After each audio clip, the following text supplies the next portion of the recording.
Hi hello എല്ലാവർക്കും നമ്മളെ പുതിയ വീഡിയോയിലേക്ക് സ്വാഗതം. ഇന്ന് നമ്മൾ കോവക്ക വെച്ചിട്ട് വളരെ ടേസ്റ്റി ആയിട്ടും വളരെ പെട്ടെന്ന് തന്നെ തയ്യാറാക്കാൻ പറ്റുന്ന ഒരു ടിഫിൻ റെസിപ്പിയാണ് കാണിക്കാൻ പോകുന്നത്.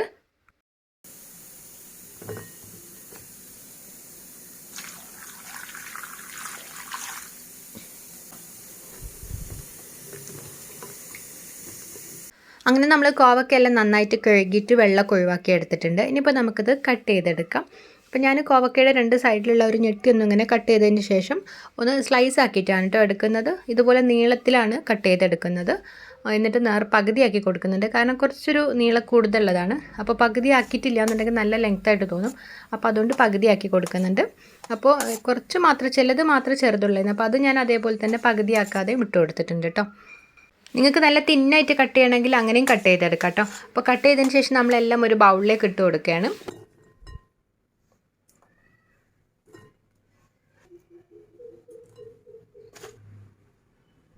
ഇനി ഇതിലേക്ക് നമ്മൾ കുറച്ച് മുളക് പൊടിയാണ് ഇട്ട് കൊടുക്കുന്നത്. അപ്പോൾ ഇത് എരിവുള്ള മുളക് പൊടി തന്നെയാണ് കേട്ടോ. അപ്പോൾ നിങ്ങൾക്ക് എത്രയാണോ എരിവ് വേണ്ടത് അതിനനുസരിച്ച് ഇട്ട് കൊടുക്കാം.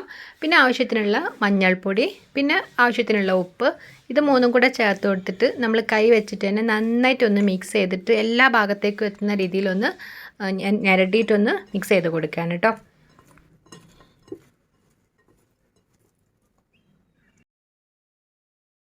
ഇത് നമ്മൾ മാരിനേറ്റ് ചെയ്ത് വെക്കേണ്ട ആവശ്യമൊന്നുമില്ല കേട്ടോ. നമുക്ക് പെട്ടെന്ന് തന്നെ കുക്ക് ചെയ്തെടുക്കാം. അപ്പോൾ നമ്മളൊരു പാൻ അടുപ്പത്ത് വെച്ചിട്ടുണ്ട്. എന്നിട്ട് അതിലേക്ക് കുറച്ച് വെളിച്ചെണ്ണയാണ് ഒഴിച്ച് കൊടുക്കുന്നത്. അപ്പോൾ വെളിച്ചെണ്ണയിൽ തന്നെ ചെയ്തെടുക്കാം കേട്ടോ. അപ്പോഴായിരിക്കും നല്ലൊരു ടേസ്റ്റ് ഉണ്ടാവുക. അപ്പോൾ വെളിച്ചെണ്ണ ചൂടാൻ ശേഷം നമ്മളതിലേക്ക് 2 തണ്ട് കറിവേപ്പില ഇട്ട് കൊടുത്തിട്ടുണ്ട്.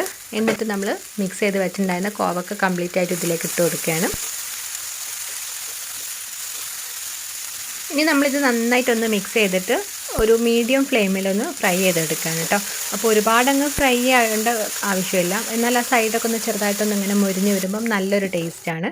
അപ്പം നമ്മൾ അതിനനുസരിച്ച് ഫ്ലെയിം മീഡിയം ടു ലോ ഫ്ലെയിമിലാക്കി വെക്കുക. എന്നിട്ട് ഇങ്ങനെ ഇടയ്ക്കിടയ്ക്ക് ഇങ്ങനെ ഇളക്കി കൊടുത്താൽ മതി. അപ്പോൾ വെള്ളമൊന്നും ചേർക്കേണ്ട ആവശ്യമില്ല. ഇതിങ്ങനെ ചെറുതായിട്ടൊന്ന് വെള്ളം വന്നിട്ട് അതൊന്ന് കുക്കായിക്കോളും. അപ്പോൾ അടച്ച് വെച്ചിട്ട് വേവിക്കേണ്ട കേട്ടോ. അപ്പോൾ അങ്ങനെ ആകുമ്പോൾ ഇങ്ങനെ കുഴഞ്ഞു പോകും. അല്ലാതെ തന്നെ ഇതുപോലെ ഇങ്ങനെ തുറന്ന് വെച്ചിട്ട് ഇടയ്ക്കിടയ്ക്ക് ഒന്ന് ഇളക്കി കൊടുത്തിട്ട് ഫ്രൈ ആക്കി എടുക്കുകയാണ്.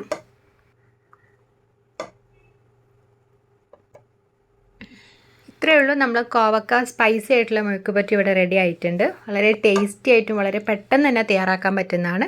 നമ്മൾ സാധാരണ ഉണ്ടാക്കുന്നതിൽ നിന്ന് വ്യത്യസ്തമായിട്ട് കുറച്ചൊരു മുളക് പൊടിയും മഞ്ഞൾപ്പൊടിയും മാത്രം ചേർത്ത് കൊടുത്തിട്ടുള്ളൂ. നല്ലൊരു ടേസ്റ്റ് തന്നെയാണ് കേട്ടോ. അപ്പോൾ നമുക്ക് പെട്ടെന്നൊക്കെ ഉണ്ടാക്കി എടുത്തിട്ട് കൊണ്ടുപോകാൻ പറ്റുന്നതാണ്. ഓഫീസിൽ കൊണ്ടുപോകാനും അതുപോലെ കുട്ടികൾക്കൊക്കെ ടിഫിനിലൊക്കെ കൊടുത്തു വിടാനൊക്കെ പറ്റുന്ന വളരെ സിമ്പിളായിട്ട് നല്ലൊരു ടേസ്റ്റി ആയിട്ടുള്ള റെസിപ്പിയാണ്. അപ്പം നമ്മളെ ചാനൽ ഇഷ്ടമായിട്ടുണ്ടെങ്കിൽ പ്ലീസ് ഒന്ന് സബ്സ്ക്രൈബ് ചെയ്തിട്ട് സപ്പോർട്ട് ചെയ്യണം കേട്ടോ. അപ്പോൾ ഇതുപോലെ നിങ്ങൾ കോവക്ക വാങ്ങിക്കുന്ന സമയത്ത് ഒരിക്കലൊന്ന് ട്രൈ ചെയ്ത്